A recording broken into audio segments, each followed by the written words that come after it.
आर्थिक सामर्थ्य रिटायरमेंट के ऊपर बनता है, तो उस पैसे के साथ में आप दुनिया देखो ताकि आपको पता लगे कि दुनिया कहाँ पर है और हम कहाँ पर स्टैंड करते हैं। विदेशों में इतनी सफाई क्यों है, क्यों लोग जो है सुंदर ढंग से रहते हैं, क्यों उनके बाग बगीचे जो है वो इतने हरियाली भरे हैं और हमारे यहाँ इतनी हरियाली नहीं है। हमारे यहाँ गंदगी क्यों है, हमारी सड़कें साफ क्यों नहीं है, हमारा जो लाइटिंग सिस्टम है सड़कों के ऊपर वो बेटर क्यों नहीं है। उन देशों में और हमारे देशों की सोच में क्या फ़र्क है, वो आर्थिक रूप से हम लोगों से कैसे संपन्न हो गए हैं। आपने देखा होगा कि जापान जो है 1945 में जब हिरोशिमा और नागासाकी में एटम बम गिर गया तो बिल्कुल बर्बाद हो गया था, उसकी आर्थिक व्यवस्था छिन्न भिन्न हो गई थी और उसी टाइम में इंडिया ने भी जो है वो आज़ादी हासिल की। तो हम जापान से इतना क्यों पिछड़ गए और वो लोग जो है आगे इतना क्यों आगे बढ़ गए, तो इसके ऊपर अपने को चिंतन करने की आवश्यकता है। हालांकि इंडिया ने भी काफ़ी प्रोग्रेस की है आज़ादी के बाद में, लेकिन फिर भी जो है काफ़ी गुंजाइश है कि हम जो वर्ल्ड की बहुत बड़ी इकोनॉमी बन सकते हैं। आपने देखा होगा कि पिछले जो है 1949 के पश्चात में जो चीन ने तरक्की की है, इवन कई यूरोपियन कंट्रीज़ को भी उसने जो है आर्थिक संपन्नता के अंदर जो है पिछड़ दिया है और उन्होंने औद्योगिक वे के अंदर और सर्विस सेक्टर के अंदर इतना प्रोग्रेस किया है कि वो एक आम वर्ल्ड के लिए जो उदाहरण हो गया है। और जिस रफ्तार से आगे चीन बढ़ रहा है तो एक दिन आएगा कि ये जो है अमेरिका और इंग्लैंड इनको भी जो है वो पीछे छोड़ देगा।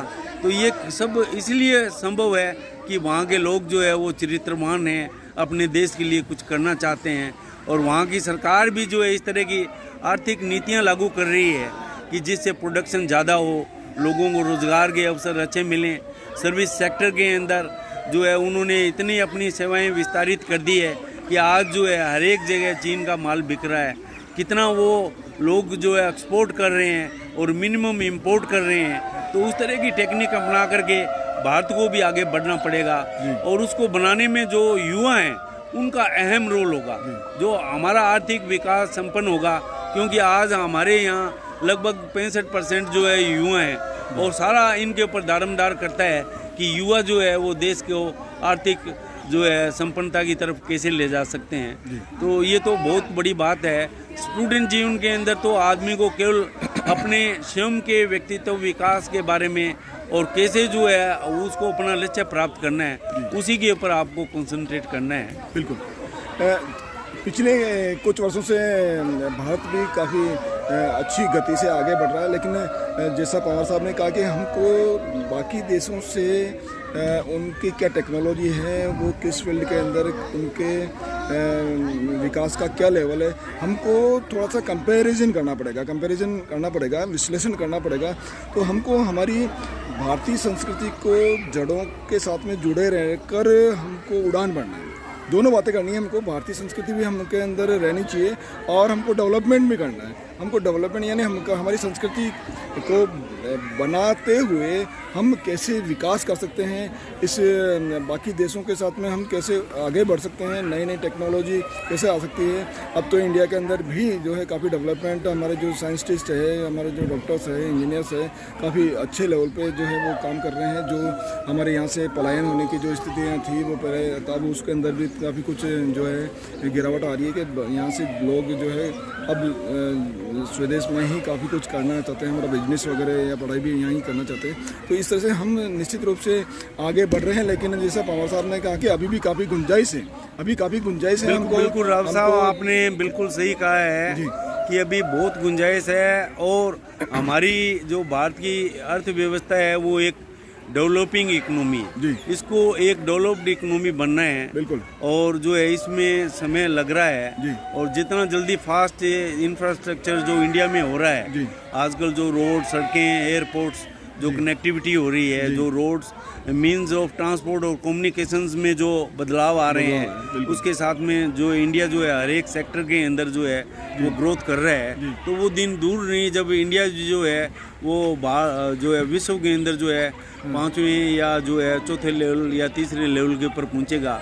क्योंकि जो हमारी पॉपुलेशन है वो भी एक एसेट है, हमें इस एसेट को यूटिलाइज करना है। आज 130 करोड़ की आबादी है तो चाइना आज प्रोग्रेस क्यों कर रहा है, क्योंकि उसके पास में आबादी हमसे भी ज़्यादा है और उस आबादी को वो जो है प्रयोग कर रहा है, सदुपयोग कर रहा है, उसको हर एक को साधन मुहैया करवा करके अपने आर्थिक विकास कर रहा है। तो आबादी भी हमारे लिए एक संसाधन है जिसके माध्यम से जो है हम आगे बढ़ सकते हैं। तो इसके लिए हमें स्किल डेवलपमेंट कार्यक्रम जो अपना राज्य सरकार और केंद्र सरकार भी चला रही है, इस तरह के कार्यक्रम को लेकर के आगे बढ़ना है ताकि हर एक आदमी को रोजगार मिले, चाहे वो कृषि के क्षेत्र में हो या औद्योगिक क्षेत्र के अंदर हो या सर्विस सेक्टर के अंदर हो। आगे बढ़ने के लिए जो है वो युवाओं को आगे आना पड़ेगा। और जिस तरह का एजुकेशनल स्ट्रक्चर अपने इंडिया में वेल इस्टेब्लिश्ड है कि इतने यहाँ IITs और एम्स खुले हैं, तो इनका ग्रोथ और जैसे ही प्राइवेटाइजेशन एजुकेशनल सिस्टम का हुआ है, इतनी यूनिवर्सिटीज़ का ग्रोथ हुआ है और उससे जो बच्चे निकल रहे हैं, तो वो जो है बच्चे जो है अवश्य ही एक बहुत अहम कड़ी बनेंगे भारत के आर्थिक विकास के अंदर। आज हमारे बच्चे जो है अमेरिका में और इंग्लैंड के अंदर या अन्य यूरोपियन कंट्रीज़ में जाकर के जो है वो नौकरियां कर रहे हैं, इसको ब्रेन ड्रेन बोलते हैं।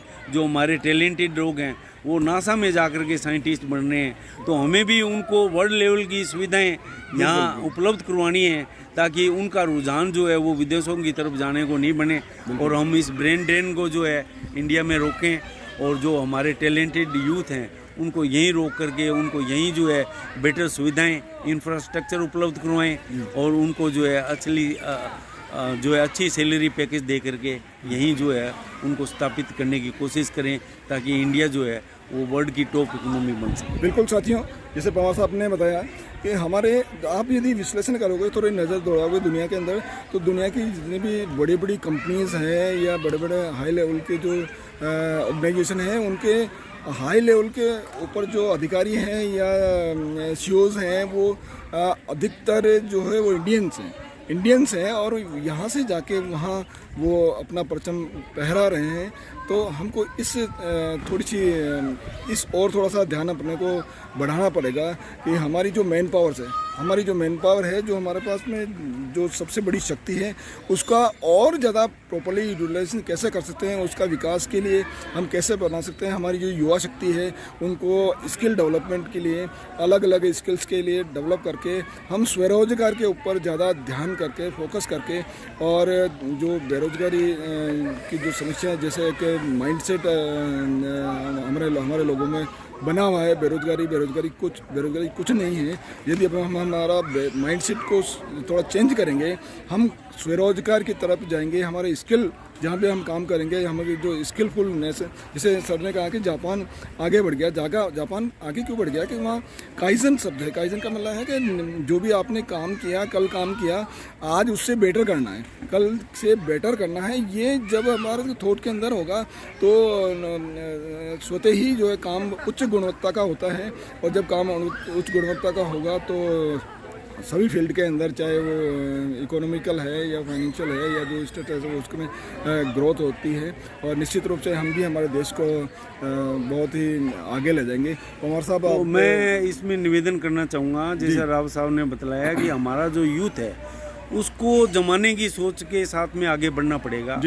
आज ग्लोबलाइजेशन हो रहा है, लिबरलाइजेशन हो रहा है। बिल्कुल। आज कोई जो हमारी इकोनॉमी है वो क्लोज्ड इकोनॉमी नहीं रह सकती, वो रिस्ट्रिक्टेड इकोनॉमी नहीं रह सकती, क्योंकि आजकल जो मीन्स ऑफ ट्रांसपोर्ट और कम्युनिकेशंस और संचार के जो इंटरनेट फैसिलिटीज़ मिली है, उसमें जो है वो होल वर्ल्ड जो है has become one unit. It is just like a village.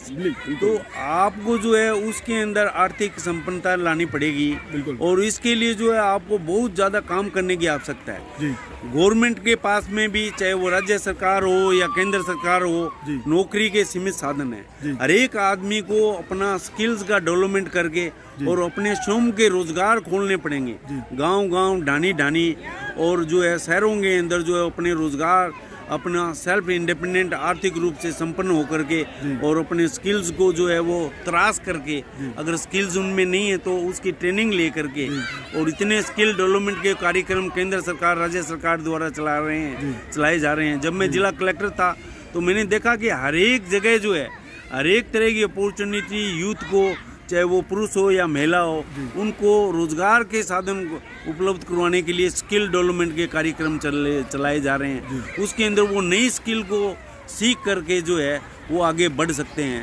और एक बहुत बड़ा पोटेंशियल जो है हमारे यूथ के पास में है कि वो कुछ भी जो है जीवन के अंदर आगे बढ़ने के लिए जो है उनको संघर्ष करना चाहिए। मैं आज 65 साल का हो गया हूँ और मैं आज भूपेंद्र सिंह राठौड़ एक जो है मोटिवेशनल स्पीकर है, जो इंटरनेशनल लेवल का स्पीकर है। और आप विश्वास नहीं कर सकोगे कि वो जो अपने जो है यहाँ किशनगढ़ कस्बे के खातौली गांव का रहने वाला है और वो हिंदी मीडियम का एक छात्र था। आज वो इंटरनेशनल यूएनओ के अंदर जा कर के स्पीच दे रहा है। तो उसने अपना पर्सनालिटी का इस प्रकार से ग्रोथ किया है और उसका सेमिनार अटेंड करने के लिए मोटिवेशन का आज मैं यहाँ जो है पुष्कर के अंदर उनका सेमिनार में भाग लेने के लिए आया हूँ। और जो है यहाँ जिस तरह के लोग दूर दूर से आए हुए हैं, कोई आसाम से आया हुआ है, कोई नेपाल से आया हुआ है, कोई जो है तमिलनाडु से आया हुआ है, कोई महाराष्ट्र से आया हुआ है, उन लोगों में देखो सीखने की कितनी ललक है। आज 65 साल का मैं होने के बावजूद भी मैं देखता हूँ कि मेरी जो नॉलेज है वो अधूरी है। मेरे को नॉलेज जो है हर एक स्टेज के अंदर, हर एक उम्र पड़ाव के ऊपर जो है मेरे को अपनी नॉलेज को बढ़ाना होगा। मैं अगर न्यू स्किल्स एक्वायर करूँगा तभी मैं सर्वाइव हो पाऊँगा। और मुझे आगे बढ़ना है तो मुझे नई स्किल सीखनी पड़ेगी। बिल्कुल। अगर भूपेंद्र सिंह राठौड़ जैसे ग्रामीण परिवेश का आदमी आज इंटरनेशनल कोच बन करके बड़ी बड़ी कंपनीज, जो बड़ी बड़ी कंपनियां, उनके सीईओ जो है 2-2, 3-3 करोड़ रुपए का पैकेज ले रहे हैं। किसी का भी पैकेज जो है 40-50 लाख जो है या 1-1, 2-2, 3-3 करोड़ है, उनको ये कोचिंग दे रहा है एक हिंदी मीडियम का कैंडिडेट। तो ये चीज़ें आप भी कर सकते हो। आप में जुनून होना चाहिए कि आप क्या करना चाहते हो। आपके अंदर बहुत ज़्यादा असीमित पोटेंशियलिटी है। कहते हैं ना कि माइंड के अंदर बहुत ज़्यादा जो है आदमी के अंदर इनट पॉसिबिलिटी है, अवसर है। आपको ये भंडारा जो है अपने नॉलेज का खोलना पड़ेगा, हिम्मत रखनी पड़ेगी, कुछ ट्रेनिंग लेनी पड़ेगी, कुछ सीखना पड़ेगा और आगे आकर के आप भी जो है भूपेंद्र सिंह राठौड़ बन सकते हो। इसमें कोई कमी नहीं है। आप कोई आदमी कहे कि जी मैं तो ग्रामीण परिवेश का हूँ, केवल निराशावादी जीवन में नहीं होना। आदमी को हमेशा सकारात्मक सोच रखनी है और उसको आगे बढ़ना है। जब तक वो आगे नहीं बढ़ेगा तो दुनिया जो है उसको जो है वो अच्छा नहीं बता सकती। अब लोग कहते हैं कि आगे बढ़ने के लिए आपको मेहनत तो देखो करनी पड़ेगी। कोई there is no substitute of hard work. Hard work तो आपको करना ही पड़ेगा। अगर जीवन में बढ़ना है तो नई नई स्किल्स सीखनी पड़ेगी। नया आपको अगर इंटरनेट आपको नहीं आता है तो इंटरनेट के माध्यम से, स्मार्टफोन के माध्यम से, आज एक स्मार्टफोन एक ऐसी चीज़ हो गई है जो हर घर के अंदर इजीली अवेलेबल है। इंटरनेट फैसिलिटीज़ का भी इतना एक्सपेंशन इंडिया में हो चुका है कि ये है, और ये वर्ल्ड लेवल की नॉलेज जो है आपको इम्पार्ट कर सकती है। तो मेरा तो यूथ से यही है कि आप जो है इस जीवन के अंदर आए हो, और जीवन मनुष्य को एक बार ही मिलता है। आप इस जीवन को फुली यूटिलाइज कीजिए और जीवन के अंदर जो है कामयाब होइए। चाहे आप जो भी फील्ड चुनते हो उस फील्ड के अंदर आप कामयाब हो जाइए, A1 रहिए। और जो कामयाब लोग हैं उनके जीवन को पढ़िए कि इलोन मस्क जो है वो कैसे इतना रिच आदमी बना, आज जो है अंबानी जो है वो इतना कैसे रिच आदमी बना, और जुगरबर्ग जो है वो कैसे इतना रिच आदमी बना। तो उनकी हैबिट्स और आपकी हैबिट्स, इसके ऊपर बुक्स अवेलेबल हैं, इंटरनेट के ऊपर वीडियो अवेलेबल हैं। आप यूट्यूब के अंदर फ्री में वीडियो देख सकते हैं कि आपकी आदतों में और उनकी आदतों में क्या है। आपको अपनी आदत के अंदर सुधार करना पड़ेगा, आपको अपनी संगत के अंदर सुधार करना पड़ेगा। जिस कंपनी के अंदर आप रहते हो, जो निराशावादी लोग हैं, आप उनका साथ छोड़ दीजिए और आपको सकारात्मक रूप से आगे बढ़ना है तो आप सकारात्मक लोगों के साथ में रहिए। अपनी आदत के अंदर सुधार लाइए और कैसे अपने को जो है वो कामयाब होना है। जीवन के अंदर आदमी के जो है 4 मकसद होता है कैरियर, और आप जो है आज जिस स्टेज में हो तो आपको केवल कैरियर के ऊपर कंसंट्रेट करना है। जो युवा है उसको कैरियर बनाना है, चाहे वो एंटरप्रेन्योर बने, चाहे वो प्रतियोगी परीक्षा के अंदर पास हो, चाहे वो जो कोई फैक्ट्री इस्टेब्लिश करे, या वो एग्रीकल्चर डेवलपमेंट के कार्यक्रम करके। आज कई IITian हैं, वो अमेरिका इंग्लैंड के अंदर नौकरी किए हुए हैं।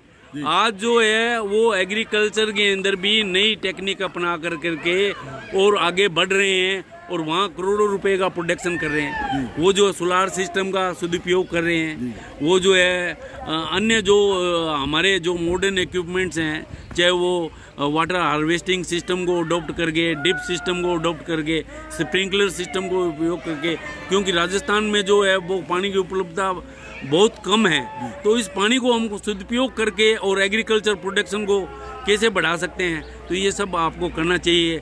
चाहे आप जो है वो तरह तरह के, आपने देखा होगा कि लोग जो है ग्रीन हाउस एस्टेब्लिश करते हैं, जो है उसके अंदर तरह तरह की सब्जियां उगाते हैं, तरह तरह का फ्लोरिकल्चर करते हैं और जो है वो उससे वो पैसा कमाते हैं, लोगों को रोजगार भी उपलब्ध कराते हैं। ये जरूरी नहीं है कि आप जो है नौकरी करें, आगे बढ़ने के लिए आपको हर क्षेत्र के अंदर जो है वो साधन ढूंढ करके कमाई करनी पड़ेगी और अपने परिवार को और अपने जो है सभी साथियों को आगे लेकर के उनको रोजगार के साधन उपलब्ध करवाने पड़ेंगे, तभी जो है भारत तरक्की कर सकता है, एक विश्व के अंदर अपना कीर्तिमान स्थापित कर सकता है और वर्ल्ड की एक बहुत बड़ी पावर बन सकता है। बिल्कुल, मैं सकारात्मक लोगों के साथ में मैं आज 2 दिन से हूँ और इसी कड़ी में पवन साहब मेरे साथ में है। सर ने जैसे बताया, BSR सर का जो 3 डेज़ का हैप्पीनेस रिट्रीट का जो कार्यक्रम है, अपनी दैनिक जीवन से कुछ हटके आपको काम में कुछ गैप आपको लेना पड़ेगा, उस दौरान आपको काम बिल्कुल बंद करके आपको एंजॉयमेंट और नया सकारात्मक। तो BSR सर का जैसे मैंने सर ने बताया कि एक सरकारी स्कूल से पढ़कर और इतने हाई लेवल के ऊपर आदमी पहुंच सकता है, ये आप ग्रामीण परिवेश का आदमी बहुत हाई लेवल पर भी पहुंच सकता है। केवल सोच का जो है आपको परिवर्तन करना पड़ेगा, आपको बड़ा सोचना पड़ेगा। एक गवर्नमेंट स्कूल से पढ़कर उसके बाद में उनकी इंग्लिश जो है इतने स्ट्रॉन्ग है कि वो इंग्लिश में कई सेमिनार्स जो अटेंड करते हैं और यूनाइटेड नेशंस के जो